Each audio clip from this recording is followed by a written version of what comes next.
Hey guys, welcome to my channel. I hope you're all doing very well. I'm so excited to be back making reviews for you guys. It has been so long since I've been in front of the camera filming a review, but now that I'm back, I am ready to get back into the thick of things, which is a little bit of a shame because today the first video up that we have on the roster is my review of the show. You've already seen the title, guys. Yeah, like I just watched She-Hulk, and like many of you probably did. Let's talk about it. Yeah, let's talk about it. So yes, I'm going to be reviewing She-Hulk today. I feel like that's not how I usually start, but I'm a little bit rusty, guys. I'm a little bit rusty. It's been a while since I've done like an actual dedicated review in a video. So like, I'm just trying to relearn everything. I came prepared though, don't get me wrong. I definitely came prepared. I'm wearing the green, okay? And I have a couple of pages of notes on my laptop right here, ready to go. And by a couple of pages, I mean 4 pages. Literally 4 pages.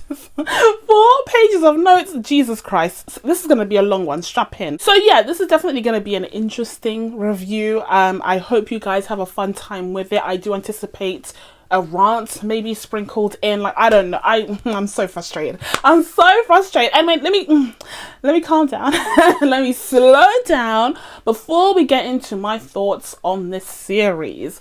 As per usual, if you haven't already, please be sure to subscribe to my channel and make sure you turn on your notifications so that you can be told when I upload next. I promise there will not be as much of a huge break between uploads anymore, because I'm back, baby. So yeah, we're gonna get into things.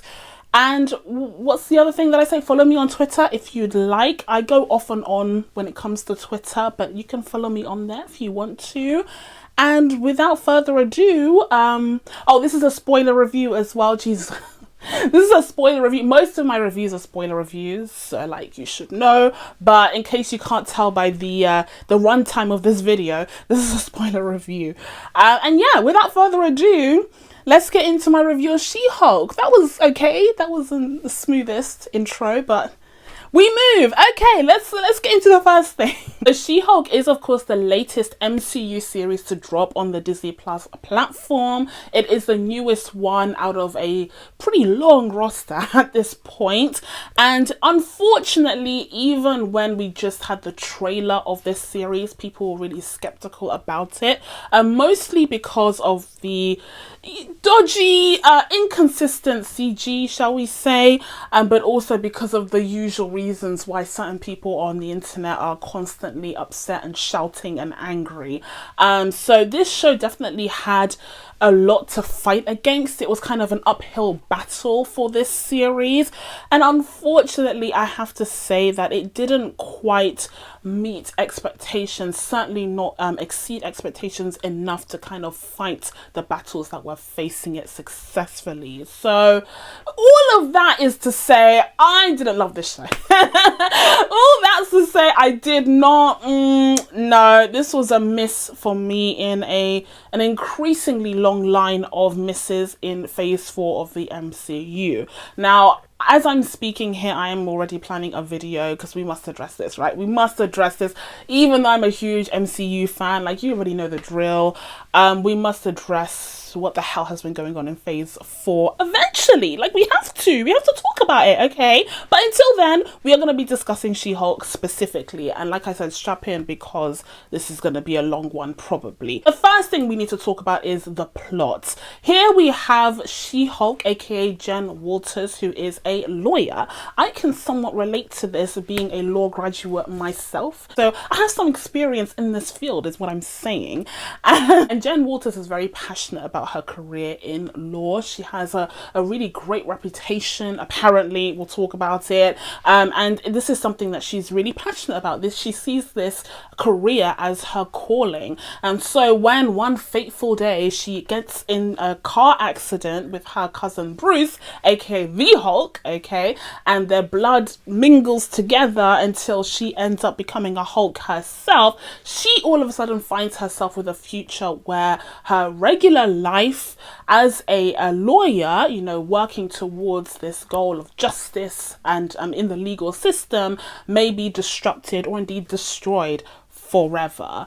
And so that's where we kind of meet the character in episode 1, where we have inarguably the best episode of the entire series. In that episode, you know, Bruce Banner, aka the Hulk, was a co-star, and he was kind of helping her navigate the new role that she found herself in when she became She-Hulk, as she is later dubbed. And that's all well and good in theory, but many of the issues that I have with this series stem from its execution of these plot points. And the first issue that I take umbrage with is the fact that the writers kept insisting that this was a legal dramedy or a legal procedural first and foremost, and then a superhero series second. You know, the superhero aspect of the show was never meant to be a priority. It was always supposed to focus on the legal drama side of things. There are many issues with this. There are many issues with this assertion, and certainly many issues with the way that the story played out on screen. I think that this comment was mostly a cop-out. I feel like they were trying to duck away from the responsibilities of being a superhero show and fully committing to that, especially in a landscape where we have a shit ton of incredible superhero series at this point, ranging from things that came out of the CW like 10 years ago to things coming out of Amazon Prime. You know, like, we have such a range of great superhero series that belong in all these different subgenres, and yet they're trying to say that this series isn't really like that. It's mostly a, you know, legal dramedy or legal procedural, and I feel like that's a bit of a cop-out. I feel like if you're gonna have a series that relies on a famous superhero character from the comics, okay, and, you know, famous and well-known superhero tropes, you have a ton of franchise Easter eggs, you know, sprinkled throughout the series, and of course some fan favorite characters that make several cameos. If you're going to rely on all of that, you can't then turn around and be like, oh, but actually we're making Suits. Like, actually we're making Ally McBeal. Like, that's not no, sir, ma'am, no. Whilst I would say that the very first episode of this series that co-starred Bruce Banner, aka the Hulk, was definitely the highlight of the show overall, even after having seen the finale, which we will get to by the end of this video. Don't even worry about it. Don't even worry about it, okay? But I would still say the first episode was the best, but even then it did have that glaring issue that a lot of people pointed out, and that was how fast forwarded the origin story was. The origin story of She-Hulk was such a joke. It was such a joke. It literally happened in the space of a blink. If you blinked during that time, you would have completely missed the entire origin story. Now, I guess I should be glad that we even got the origin story in the first episode of the show, because apparently it was supposed to show up later down the line, even as late as episode 8. They really had to rework a lot of this series and shuffle the episodes around, which makes sense considering, listen, let me not get there yet, but I do feel like the origin story that we got was just so surface level. It was so stereotypical and archetypical of an origin story, and I get it. You know, a lot of people have origin story fatigue, especially when it comes to characters that have had several iterations at this point. Like, we don't need to see the backstory of Peter Parker, aka Spider-Man. We don't need to see the backstory of, honestly, the X-Men, even though there was like only one version of the X-Men. But because that franchise went on for so long, I'm not racing to see another X-Men origin story. I'm not racing to see another Fantastic Four origin story. Like, there are certain comic book characters, Batman, please. If I see another string of pearls, if I see one more string of pearls hit the floor, I swear to you, I will lose my mind. Okay, so there are certain comic book movie or comic book characters that we don't need to see origin stories for anymore. But I wouldn't say that She-Hulk falls in this category, because she is a new character to the big or small screen. This is the first live action iteration of the character, and a lot of people don't know about her. So I feel like doing her origin story well and doing it justice would actually be a really important thing for the series to prioritize. But no, apparently it was an afterthought. Like, apparently they just shuffled some pieces around, made a car accident, had it so that, you know, Bruce's blood happened to be dripping on Jen's wound, and hey presto, we have a Hulk. Like, I can't believe this. I couldn't believe it. I was fully expecting them to go back and explore this a little bit more later down the line, but no, that's all that we got in that first episode. Like, that's the whole explanation for the She-Hulk that we have, and I'm just unsatisfied and unimpressed, quite frankly. Okay, so next up, the next issue that I had with this series was the villains. Oh my word. Oh my goodness, guys. How do you do worse than the clandestines? How does that happen? For those of you who have seen my review of Miss Marvel, you will know that the disdain, the hatred that I had, let me stop hitting myself, the hatred that I had for the clandestines, one of the villains of that series, and even for the Department of Damage Control, which is also a silly villain in my opinion. I just really want good villains. Is that too much to ask for? I want good villains. This is what I said in my review as well. And now, come to find out that the villains in She-Hulk are even worse. How is that possible?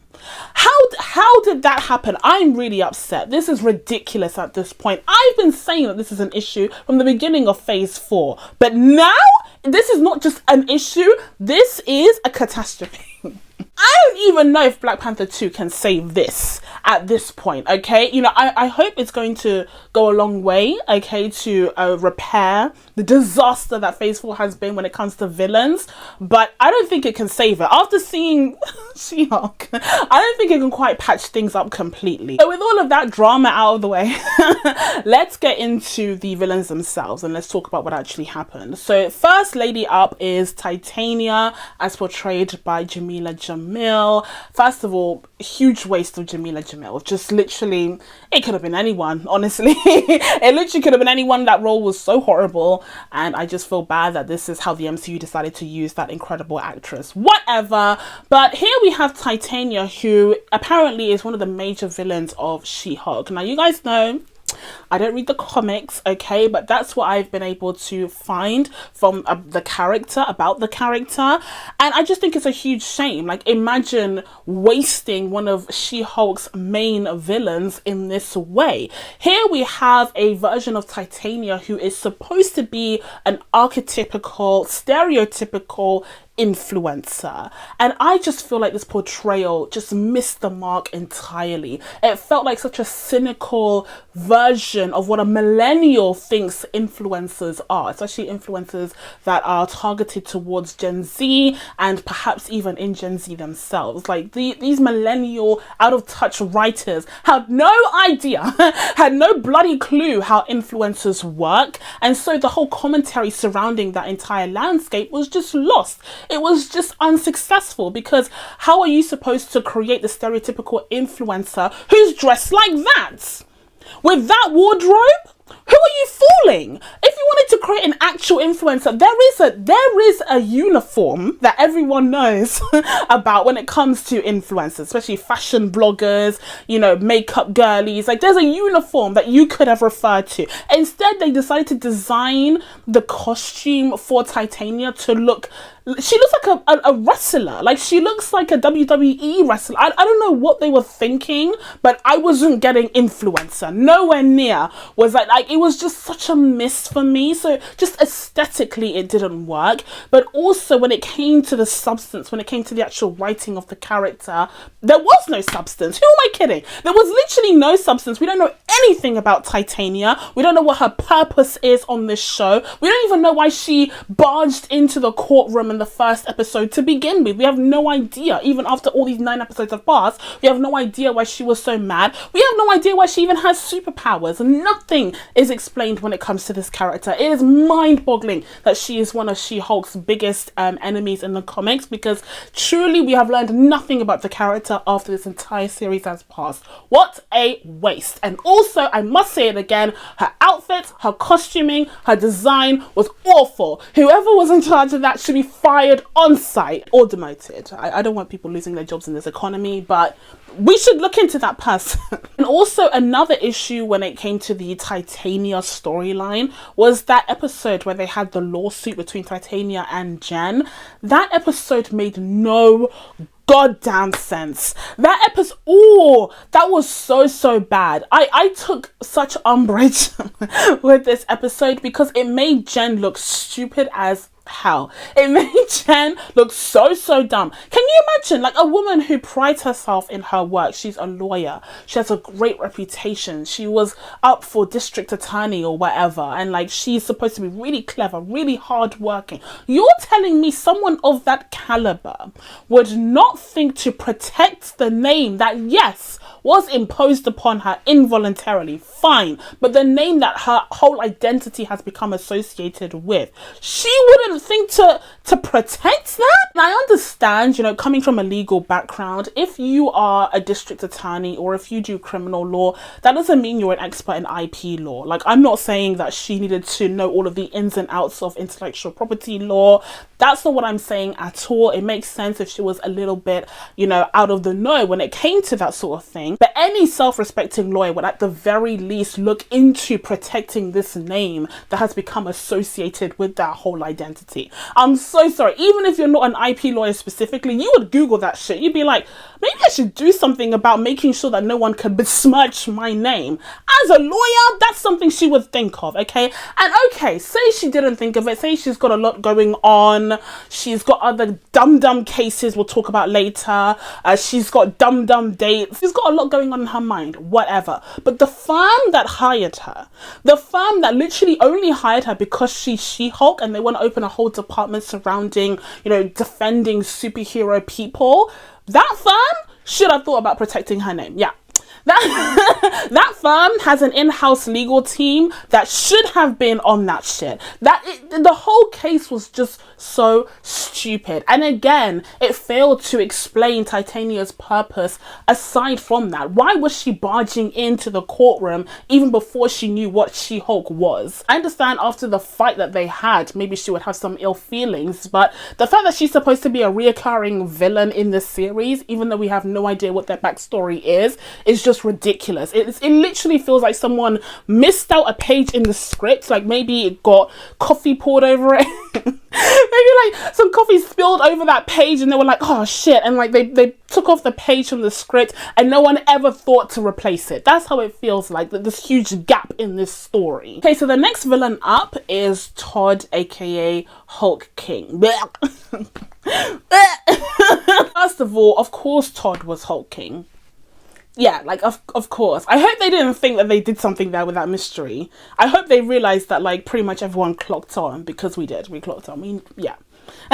There was no surprise. And it wasn't even a strong mystery because we weren't that invested either way. It could have been any of her bad dates that was Hulk King. Ugh, that name. Ugh. It could have been any of her bad dates, but, you know, it was Todd, the worst one. So, yeah, of course. Yeah. That makes sense, whatever. Now, I will say where Todd / Hulk King / Intelligentsia has a leg up on Titania is the kind of the abuse angle, that horrible story that plays out, that comes to its crux in episode 8, where we see Jen completely exposed, completely violated and left vulnerable in front of all of her peers in the legal field. I mean, it was truly a heartbreaking moment to see her standing there accepting an award in front of everyone that she respects and works with, only for her most intimate and private details to be broadcasted behind her on a massive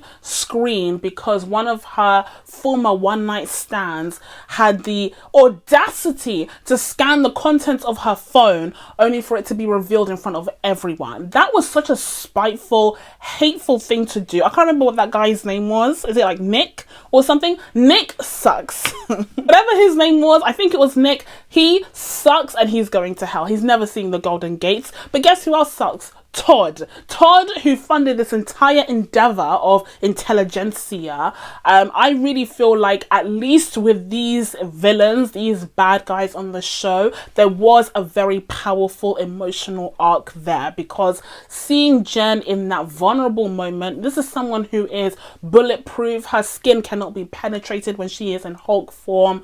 But that attack, that vicious attack that was behind her, hit her right in the soul, right in the gut, right in the heart. And that was her one point of vulnerability. That was emotional warfare. That was psychological warfare. And these guys sucked and are never seeing the Golden Gates of heaven, okay? And this, of course, was all part of the feminist commentary that we saw throughout the series, which we'll talk about more in a second. But going back to Todd, aka Hulk King, I will say that that moment in episode 8 was kind of the highlight of that entire storyline. And after that, it all just went kind of downhill because of that bloody finale. We cannot have nice things, truly. Like, we simply cannot have nice things anymore. I don't understand what that finale was. Am I the only one who would have preferred if the finale played out the way that it did in the first version? Like, am I the only one? It still wouldn't have been good, don't get me wrong, okay? It still would have been really derivative, been there, done that. You know, you have a bad guy who has, you know, the similar powers to the hero that they have to fight against. You know, oh, we've seen it a million times before, especially in the MCU. But the finale that we did end up getting, to me, was so much worse that I'm like, we could have just done that, honestly. At least let me see 3 Hulks and an Abomination fighting. Like, at least let me have that. Oh, it's too expensive? Then why did you make the show? Literally, why did you make the show? We'll talk about the finale later. Anywho, the problem with the finale when it comes to Todd's storyline is that we have this low point in episode 8 where Jen has been violated in this horrible, unforgivable way. And then we fast forward over the first version of the finale to the real life finale that we ended up getting, which was a massive disappointment, where all of a sudden we see Todd in handcuffs getting, you know, put away by the police, with Jen just wagging her finger telling him, "You'll see me in court when I go sue you." What? Are you joking? Is this it? Like, I can't believe they're trying to convince me that that's a better finale than the one that we would have gotten otherwise. You can't convince me of shit. That finale that we ended up getting, when it comes to Todd's storyline, if you really zoom in on Todd's storyline as the Hulk King, whatever, it was baffling. Like, it was so anticlimactic. It made no sense. The whole line about her trying to pursue things, you know, in the legal system, that was never really an issue that was explored on the show. That's an issue that was explored in Daredevil.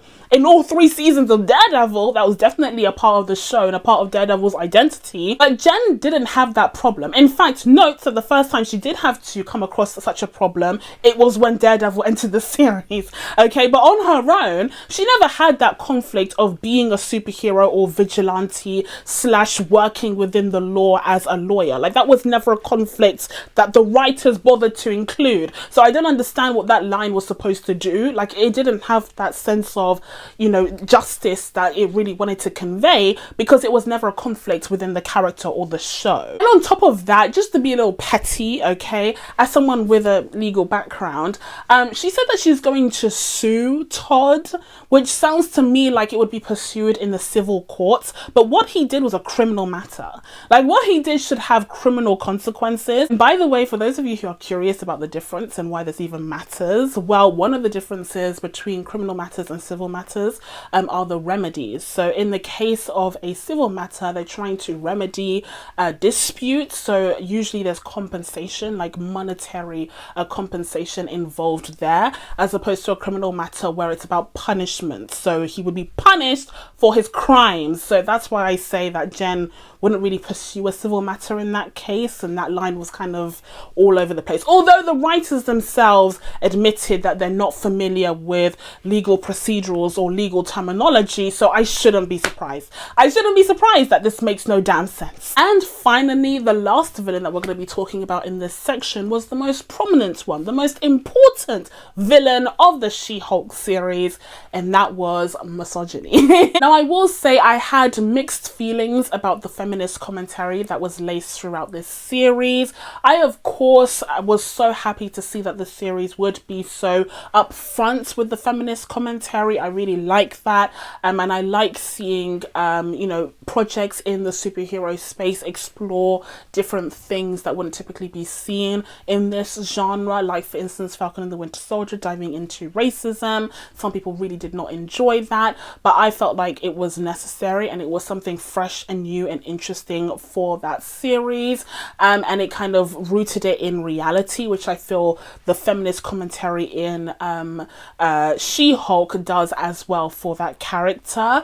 But because of the execution being so inconsistent, I can't say that it was a runaway hit on the show, because there were certain times where they really made some interesting points. They showed us some really painful but relatable scenes that really made you think, especially, you know, as a woman or a person who has experienced those things. I think those hit home more. But then also there was just a ton of talking, like there was just a ton of speaking and not showing, and I feel like they were missed opportunities to really drive that feminist commentary home. You know, instead of just listing feminist stuff off of a Reddit thread, you could actually take the effort to imbue it and to be a part of the actual script. For instance, we have that scene in episode 8, which I think was a good example of this, where Jen, you know, has these horrible things done to her, and she suffers the consequences of that in episode 8 and 9. Like, that to me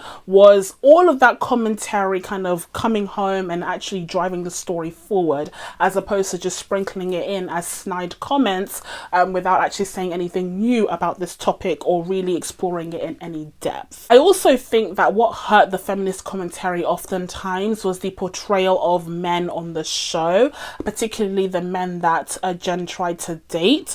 I feel like a lot of them were just so exaggeratively awful.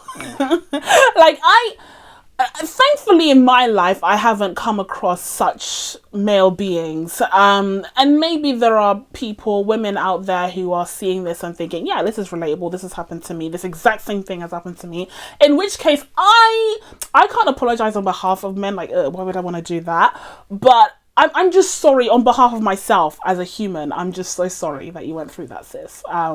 That's awful. I personally haven't seen that though, so that's why when I was watching some of these men, I was like, are these aliens? Are these scrolls? Like, what is going on? And I just feel like having the stereotype be so ridiculous, so outrageous, kind of weakens your message, because people and perhaps perpetrators of this behavior might look at it and be like, oh, that's not me.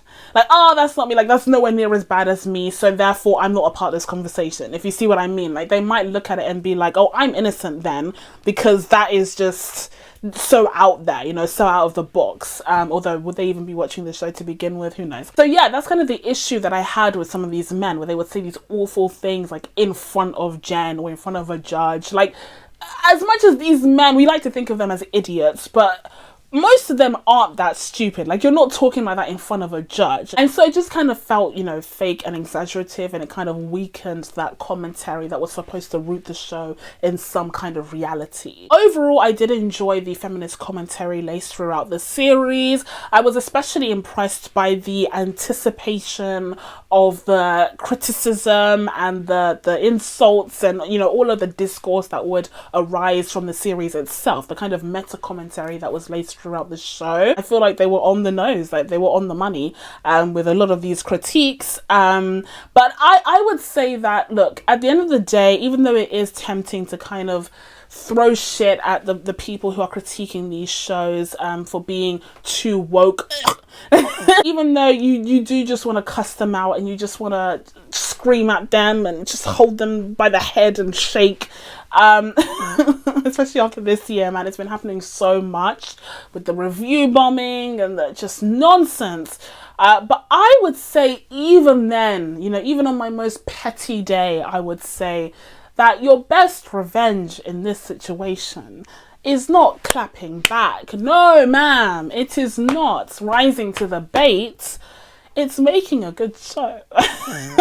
That's what your best revenge is, sis. Like, your best revenge is making a show so good that these racist, misogynistic pigs on the internet, if they're not robots, okay, if they're actual people, can just hold their hands up and say, listen, there's nothing to critique. Like, how can you critique a show that's perfect, you know? And if you are critiquing that show, then clearly you just exposed yourself. Like, let them expose themselves by having the only critique that they can think of be the women. Like, that's it. If that's the only critique they can think of, then we already know we can't take them seriously. But with a show like this that has so many issues, it's like, even if they were misogynists, even if they were anti-women or anti-female, powerful female female characters, you wouldn't know it because they could lobby so many critiques at us that are valid that it would just be hidden in there. Okay, so we're officially done with all of the villain talk. We've talked about Titania, yep, Todd, misogyny, yep, that's all done. Now let's move on to the last aspect of the plot that I wanted to discuss, and that is the legal procedural side of things. Now, remember when I said that the writers kept insisting that the series was not a superhero series first and foremost, but rather a legal dramedy show like Ally McBeal? Well, I have to say that even on that front, I think they flopped. Like, even even on the legal procedural side of things, it wasn't good. Like, it really wasn't. I mean, as I've been saying throughout this review, they made so many errors, so many glaring mistakes with their representation of the law and practicing law on the show. And, you know, I'm a little bit biased because I have experience in this field, even though I am not a practicing lawyer in the state of California.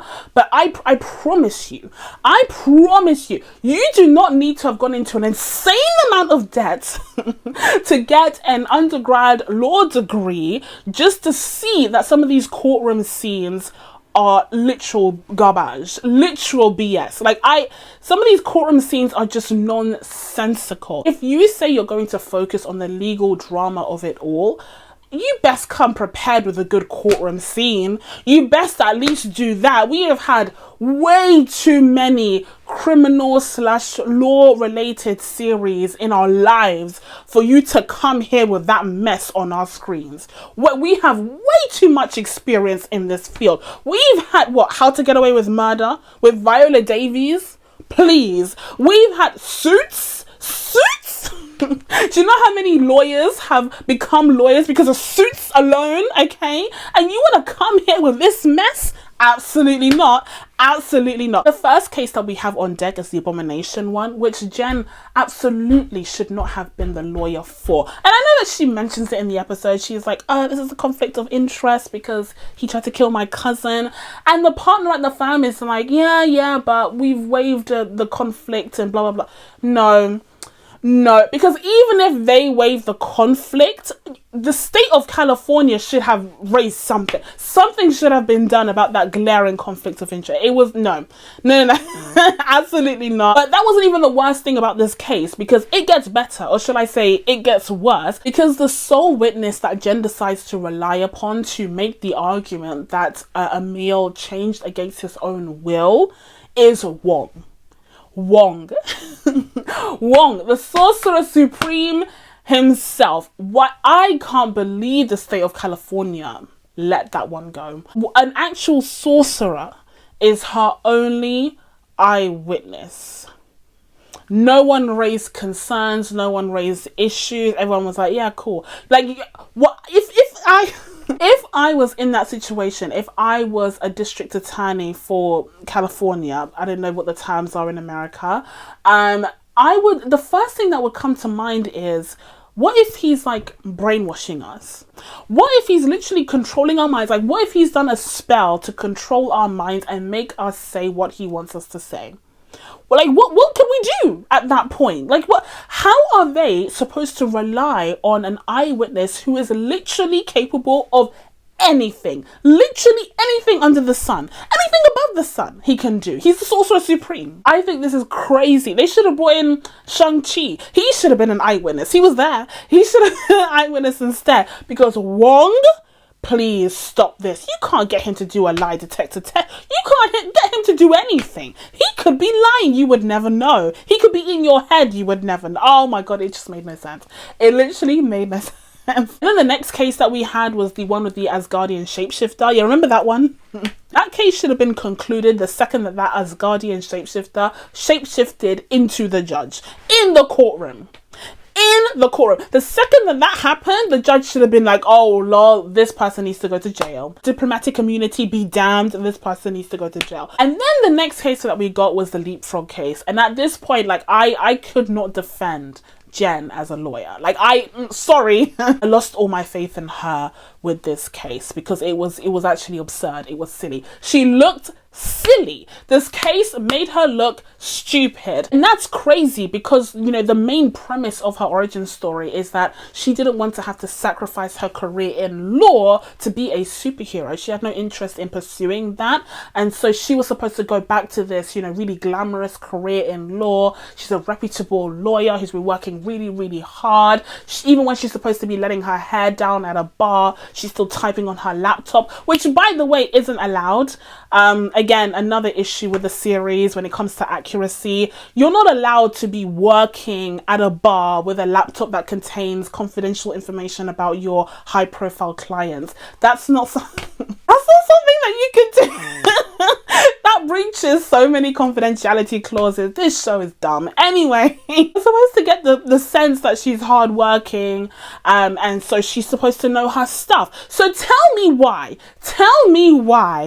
she did not ask Leapfrog what happened to the suit. Tell me why she had to go to the courtroom standing next to her client that she's supposed to be representing, this client that was reluctantly imposed upon her, but that she still needs to do a good job for because apparently his father is really important to the firm. She stands in that courtroom across from my man Matt Murdock. Listen, my man Matt Murdock. She stands there having not asked her client how he used the propellers on his suit, having not bothered to ask her client what happened, why did it blow up in the first place. How could you? I promise you, you do not need to have gone into debt to have obtained a law degree for you to ask someone if they have blown up in a suit, if the suit has been set on fire. The natural progression of this conversation would be for you to ask your friend Leapfrog, how the fuck did that happen? Even if you're not a lawyer, I promise you that would have been the first thing that you said. How did that happen, mate? Like, how did you? What did you do? Like, what happened? What went on? She didn't ask that. How? The writing on this show sometimes was just a travesty, I have to say. And also the fact that this was the inciting incident that introduced Daredevil on the show. Boo. Like, literally boo. He was there to defend his tailor. Like, the guy who tailors his superhero costumes. That's the best that they could come up with for a reason to introduce Daredevil on the show. Boo! So yeah, that's all I have to say when it comes to the legal procedural side of the plot of this series. As you can see, I wasn't impressed. It was dumb, it was silly, it was nonsensical. And the fact that the writers came out and said, we didn't know how to write good courtroom scenes, that's just ridiculous. What is it with these Marvel writers and like coming out and admitting that they're unqualified for their job? What is up with that? The same thing happened with Matt Shakman and Sam Raimi, where they were like, oh yeah, we didn't watch WandaVision. Like, why would you admit that? You look like a fool. And now these guys who are insisting that She-Hulk is supposed to be a legal procedural first and foremost are also telling us in the same breath that they couldn't write courtroom scenes. You didn't have to tell us. We know. We can tell.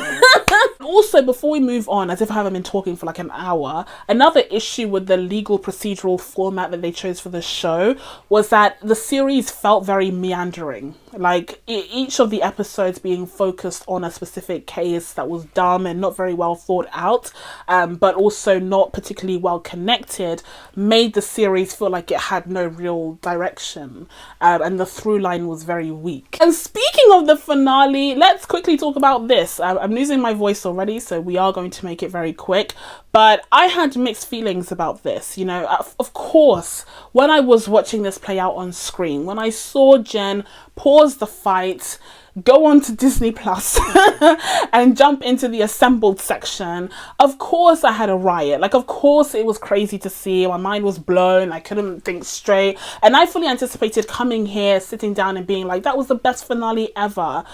But when I saw what they did afterwards, I was like, this is just pitiful. But anyway, before we get onto that, it was fun seeing the Marvel lot, like, or the Disney lot. And they really leaned into the fact that Marvel is owned by Disney, although it's no secret, but like, you know, seeing Disney everywhere was kind of wild. I wonder if it's the actual offices or if they like created a set of a set. I guess they could just film in the actual offices if they look that cool. I like her going into the writer's room. I wonder if they're the actual writers of the show. And then she ends up going into this wild, 360 Batman style room where you just have this machine, aka Kevin, who also has a cap. I loved the inclusion of the cap. How clever. We all know that Kevin Feige always wears a cap. So yeah, I thought that was really clever to have that in there. And I do think it was clever to have her, break the fourth wall in this way. I feel like this is a new way of breaking the fourth wall. Like it broke the fourth wall, it broke the fifth wall, like it broke all of the walls down. And you just had this Kevin character, aka Kevin Feige, kind of giving us a bit of an insight into what he's thinking at the moment. Like it seemed like he understands the critiques that we've had, especially from phase 4 of the MCU. He understands the tropes that people kind of look down on at this point, like the whole, the hero fighting against the villain that has the same power set thing. So yeah, that was really interesting. Like Kevin Feige has become a character in the world that he built. As I said, eventually as that scene played out, even though it was fun at the time, when we did get back to the finale itself and when I did see what they did to wrap up the show, I was just like disappointed. I was just like, this is awful. At the end of the day, like I said, I would have preferred a better finale where the storylines were wrapped up nicely, everything made sense, and we could all, at the very least, say that even though the journey was rocky as hell, at least the destination was worthwhile. But in this case, I can't say that because it wasn't. And then you have all of the lamp shading in that scene. It kind of leaves a bad taste in my mouth, especially when these tropes are something that can be avoided.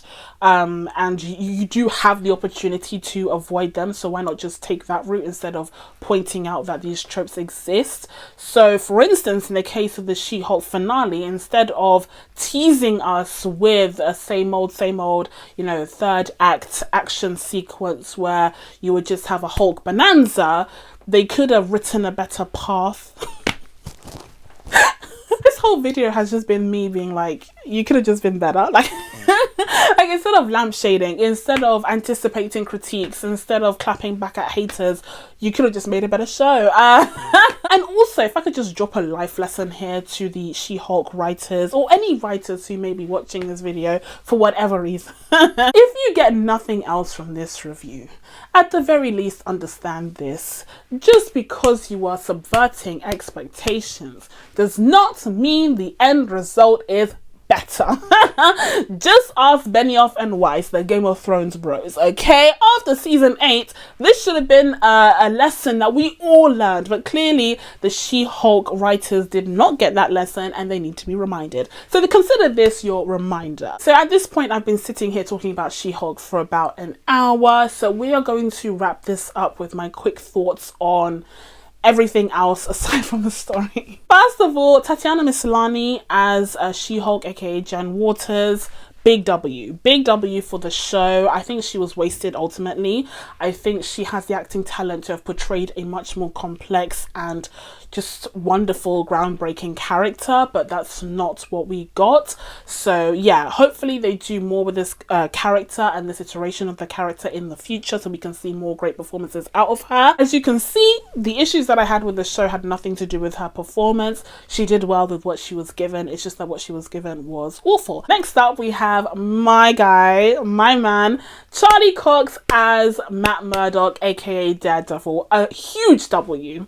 Huge W. I hate to say this because I'm a feminist. I'm pro women. Trust me. Huge feminist, please. Okay? Don't even worry about it. But Daredevil ended up being the highlight of the show. Oh, the fact that we got to see, as Twitter referred to him as, a daylight Daredevil. We got to see Matt Murdock in the sun. Like, we got to see him bathing in the sun. He was smiling. He was happy. I loved this version of Daredevil / Matt Murdock. I love the emphasis that we got of the Matt Murdock persona rather than the Daredevil persona. I feel like that was a mirroring of, you know, Jen's own experience and how she sees She-Hulk as a secondary thing. I like the fact that there was a lot of scenes with him as Matt. And also, I really enjoyed his chemistry with Miss Jen Walters. If there's one great thing to come out of this show, is that ship. I absolutely ship this. She-Hulk and Daredevil, yup. I'm the captain of that ship, absolutely. Everything else can get left behind, okay? But She-Hulk and Daredevil, I'm here. We're here, we're standing. I love them. I felt like they had great on-screen chemistry. I feel like the sex scene was like, what can I say? It was sexy. What can I say, okay? Was it a bit too horny for Disney Plus? I mean, the show itself was kind of horny for Disney Plus. But if we're saying that we want these Marvel shows to have variety and difference amongst them, then we need to accept the fact that some of them are going to be more adult than others. Like, I don't know what you want. I don't understand that critique. Like, there'll be people who are like screaming at the top of their lungs until they're blue in the face, saying that Marvel is too kiddie, it's for kids, it's too immature, blah blah blah.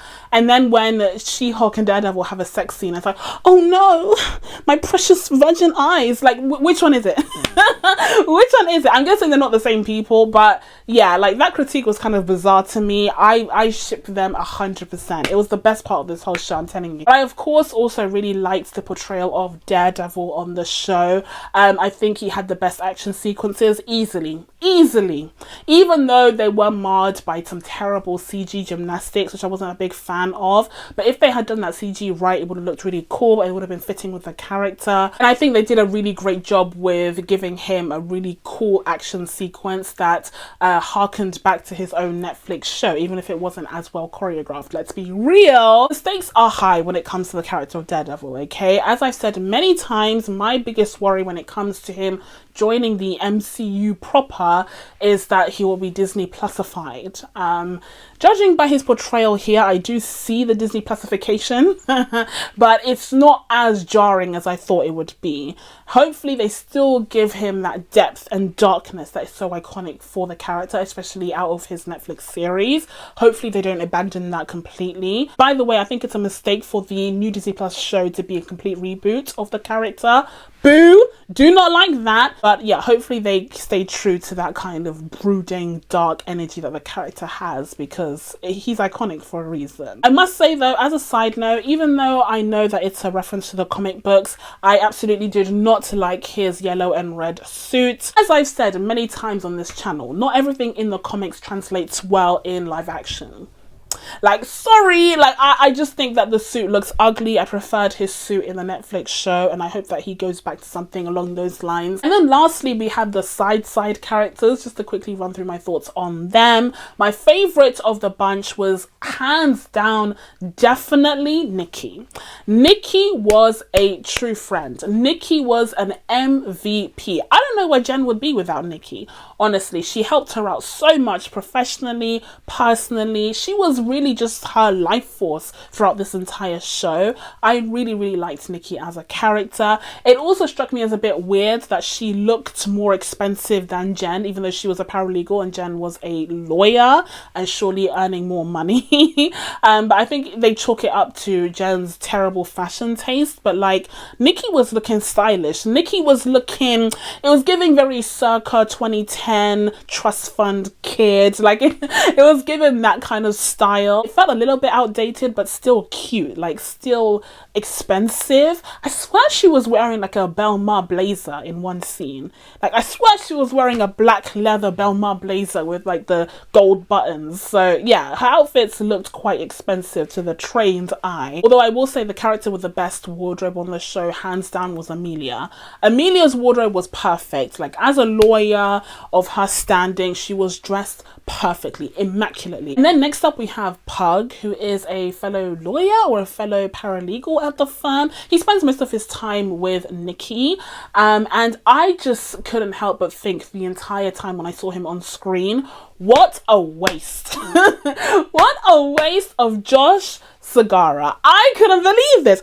I couldn't believe this shit. It felt like, again, remember that script that someone spilled coffee on, okay, and they had to rip out some of the pages that were drenched in coffee? That's what the character of Pug felt like. It felt like he was supposed to be a love interest that just never materialized. Maybe because all of a sudden they had Matt Murdock and they were like, oh, forget Pug. But I just feel like that's such a waste of Josh Segarra, because for those of you who don't recognize him, this man was Prometheus in Arrow. This man was one of the very best Arrow villains ever in the entire run of the show. And they treat him like this. They treat him like not even a love interest, the afterthought of an afterthought. The sidekick of the sidekick. I just think that's horrendous. I think that's criminal. And then we have the Abomination, who is, you know, he's like a hippie now, a cult leader as it were. Fine, that's not really the character from The Incredible Hulk, but they can do what they want. Like, I haven't watched The Incredible Hulk in 20 years. It doesn't matter. I don't care. The only thing I will note, though, is that they first introduced the idea that he had these 7, like, wives or 7 lovers that were paying for his retreat, his cult retreat. And then these mysterious women just, like, vanished. After that little gag that they had at the beginning in the courtroom, they just vanished and we never saw or heard from them again. So I don't know what happened with that. That was kind of a dead end of a storyline for him.